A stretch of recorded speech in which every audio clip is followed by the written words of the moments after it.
funny story. So I teach a class called Building Profit and Wealth, and this guy was sitting in class. And he raised his hand and said, "We always have a first quarter that we lose money." And I just went to this expletive, which I will not repeat here. And I thought, "Oh my gosh."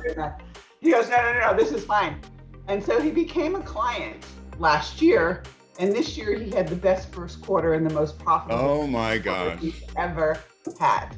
I So love it's it. like, it's not only mindset, but it's also doing the things that you've got to do, especially in first quarter with your maintenance agreement clients, because they're the ones who are going to pay attention. And there's the ones who are going to help you get and stay profitable, which has always been my thing.